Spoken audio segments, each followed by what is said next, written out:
Hi everyone, এরকম আবার পাগলামি করতে চলে এলাম। তো যাই হোক, পাশে হরিনাম হচ্ছে,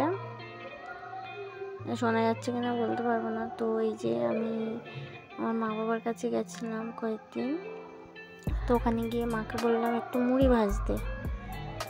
অনেকদিন ভাজা মুড়ি খাওয়া হয়নি, তো সেই কারণে মুড়ি ভেজেছে, মানে এই যে ভাজছে। আমাকে বললো যে ভাজছে মুড়িটা ঠান্ডা হয়ে যাবে, কি হবে, অনেকটাই হয়ে গেছে, তুই তুলে নে। তো আমি একটা ঝুড়ি আনলাম, এনে ওটাকে চালতে হয় আর কি, যে বালি দিয়ে ভাজা হয়, তো বালিটা পড়ে যাওয়ার জন্য। এখানে মুড়িটা খুব গরম ছিল, হাত দিয়েও তুলতে পারছিলাম না, তাও চেষ্টা করছিলাম। তো ওই যে একটু একটু করে তুলছি। তো দেখো মা মুড়ি ভাজছে কত সুন্দর, আর আমি শুধু বসে বসে দেখছি, ভাবছি যে আমি তো পারি না, তো একটু চেষ্টা করলে হতো। আবার ভাবছি যে না, কারণ একটু টাইম যদি করায় থাকে তো মুড়িটা পুড়ে যায় তুলতে না পারলে তাড়াতাড়ি। তো এই জায়গাটা আমি পারবো, বাট তোলার সময়টা একটু সমস্যা। তো একটু চেষ্টা করলে হয়, চেষ্টা করলে অবশ্যই পারবো। একটু হয়তো আমি যে পারবো বলছি, এটা অনেক রকম অ্যাটিটিউড বা কিছু একটা বলতে পারে, কিন্তু মানুষ পারে না এমন কোনো কিছু নেই, মানুষ সবই পারে। চেষ্টা করতে হবে, ধৈর্য হারালে হবে না, আর মনোযোগ সহকারে করতে হবে, অবশ্যই হবে। তো সেই কারণে আমি একটু দেখছি, তারপরে দেখতে দেখতে কিছুক্ষণ এইখানে দেখতে পাচ্ছি অনেকটাই মুড়ি ভাজা হয়ে গেছে। আমি ভিডিও করিনি, প্রথম থেকে ভিডিও আমি করিনি, কারণ ভিডিও করার উদ্দেশ্য ছিল না। তো তারপর মনে হলো, অনেকক্ষণ বসে বসে দেখার পর মনে হলো যে একটু তোমাদের সাথেও শেয়ার করি। তো সেই কারণে আমি আবার শেয়ার করতে চলে এসেছি। ভাবলাম দেখো আমার মা মুড়ি ভাজছে, অনেক দিন মাও ভাজে না, তো মা মুড়ি ভাজছে, তো একটু শেয়ার করি। তো এই যে দেখো কত সুন্দর মুড়িগুলো ফুলছে। তোমাদের যার যার ভালো লেগেছে তারা প্লিজ লাইক করে যেও। আর হ্যাঁ, এটা যে ইউটিউব থেকে যারা দেখবে তারা প্লিজ সাবস্ক্রাইব করে দিও, ওটা একদম ভুলবে না।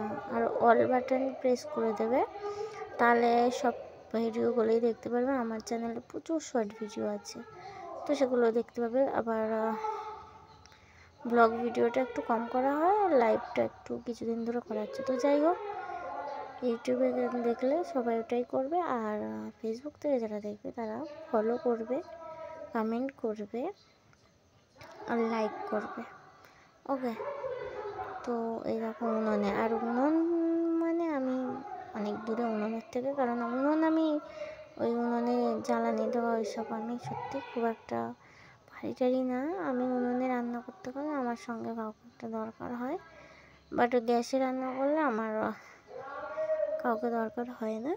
তবে অনেক যখন রান্না হয় তখন একটু কেউ থাকলে ভালো হয়, এটাই আর কি, সাহায্য করার জন্য। কিন্তু উনুনে আমার থাকতেই হবে, মানে উনুনের যে জালটা দেওয়া ওটা কাউকে একটা দিতে হবে, নইলে ও বন্ধ হয়ে যাবে। আমি জাল দিতে পারি না, সত্যি কথা যেটা।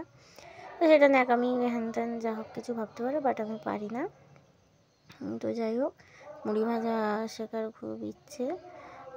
তো দেখি আমার মা যখন পারে আমি যখন পেরে যাবো, সেটা কোনো চাপ নেই। তো তোমরা প্লিজ যা যা বললাম একটু ফলো করো, আর সবাই সাবধানে থেকো, ভালো থেকো। ঠান্ডা এবার পড়তে শুরু করে দিয়েছে, তো সবাই সাবধানে থেকো, ভালো থাকো। যাদের বাচ্চা আছে তারাও সাবধানে রেখো। আমার থেকে সবাই অনেক ভালো বোঝে, বেশি বোঝে, তো তাও আমি সাবধান করছি। আমার বাড়িতেও বাচ্চা আছে। এই দেখো, এইখানে একটা জিনিস দেখো, এই দেখো মুড়ির মধ্যে কত বালি দেখেছো, এবার পড়বে বালিগুলো কেমন। আমি নাড়াচ্ছি না, আমি জাস্ট ধরে রেখেছি। প্রথমটা দেখলে, প্রথমে ঝুরঝুর করে পড়ছে, তারপরে যেই নাড়াচ্ছি কত সুন্দর লাগছে, চিকচিক চিকচিক করছে। সেই একটা কবিতা পড়েছি না ছোটোবেলায়, চিকচিক করে বালি কোথা নাই কাদা, তো সেই এরকম মুড়িটা পরিষ্কার হয়ে গেল। তো আমার মেয়ে খাবে, আমি খাবো, দুজনেই খাবো, মাও খাবে, বাবাও খাবে। আর তোমরা খেতে চাইলে চলে এসো।